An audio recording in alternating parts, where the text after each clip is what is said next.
ஒரு ஊர்ல ஒரு பெரியவர் வெயில் ரொம்ப ஜாஸ்தியா இருக்குன்னு சொல்லிட்டு கண்ணுக்கு மேல கை வச்சுக்கிட்டு இப்படி சுத்தி முத்தி தேடிக்கிட்டு இருந்தாராம். அப்ப கூட இருந்த ஒரு சின்ன பையன் என்ன தேடுறீங்க அப்படின்னு கேட்டானா. அதுக்கு அந்த பெரியவர் சொன்னாரா, அது ஒண்ணு இல்ல தம்பி, உங்க அப்பா இங்கதான் இருப்பாருன்னு சொன்னாங்க, அதான் தேடிக்கிட்டு இருக்கேன். எங்க உங்க அப்பாவையா காணோம்? ஏண்டா உன்னை கஷ்டப்பட்டு பெத்து வளர்த்து படிக்க வச்சு கடனை உடனே வாங்கி கடை வச்சு கொடுத்த இந்த அப்பா உனக்கு தெரியல? தெரியல. திரும்பி நீராருமா சிரிக்கிறானி வெக்கமா இல்ல? இல்ல, அந்த எங்களுக்கும் நக்கலா நையாண்டியா சம்பந்தம் இல்லாத குட்டி கதை இதெல்லாம் எங்களுக்கும் பேச தெரியும். நீங்க இங்க எப்படியோ அதோட நாங்க எங்க ஊர்ல தெரியலன்னா 2 பேர்த்துக்கிட்ட கேட்டு தெரிஞ்சுங்க. அந்த கதையில பெரியவர் அப்படி சொன்னாராம், தப்பா எடுத்துக்காதீங்க. அந்த கதையில பெரியவர் அப்படி கேட்டாராம். அதனால யாரும் இங்க டென்ஷன் ஆக வேணாம்.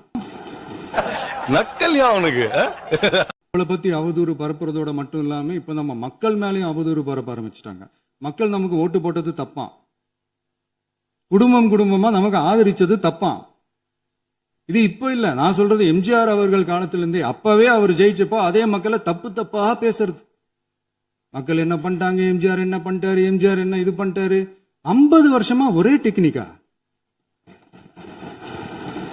பயப்பிடிச்சிட்டான். எல்லாம் டெக்னாலஜி எல்லாம் மாறி வேற எங்கேயோ போயிட்டு இருக்கு பஸ்.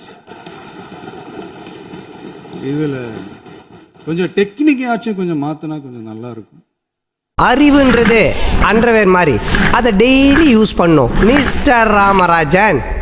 அப்புறம் என்ன சோஃபா மாடல் ஆட்சியா, அது என்னன்னு புரியறதுக்கு எனக்கு ரொம்ப நாள் ஆச்சு.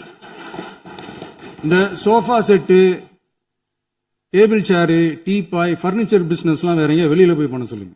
200 பேர் 30 பேர் 200 பேர் 300 பேர் யார் வேணும் எவ்வளவு பேர் வேணும் அந்த உட்காந்து போங்க. இந்த சோஃபாவோட குவாலிட்டி அப்படியே தான் இருக்கும். அதை நான் 1 மாசம் கழிச்சு நான் பின்ன வீடியோ எடுத்து காட்டுறேன். போயிட்டாங்க, பேசலாமா? உங்க கருத்துக்களை நீங்க முழுமையாக மன நிறைவோடு பேசலாம். 5 நிமிஷம் பேசினதுக்கே கொளத்தூரி இந்த ஆட்டம் ஆயிடுச்சு.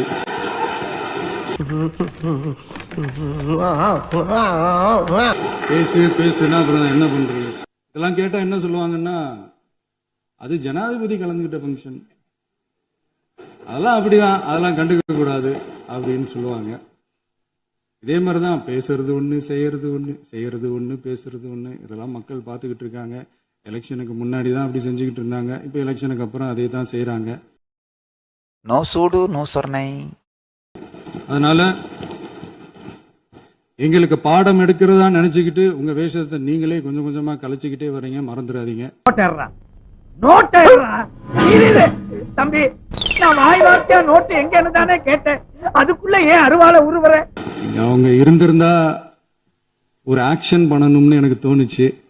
எல்லாரும் போயிட்டாங்க. இல்ல பர்மிஷன் பண்ணலாமா? இப்பவும் பண்ணலாம், ஒன்றும் தப்பு இல்லை. புஷ்பான ஃப்ளவர் நினைச்சிங்களா? ஃபயர் ஆட்டம்.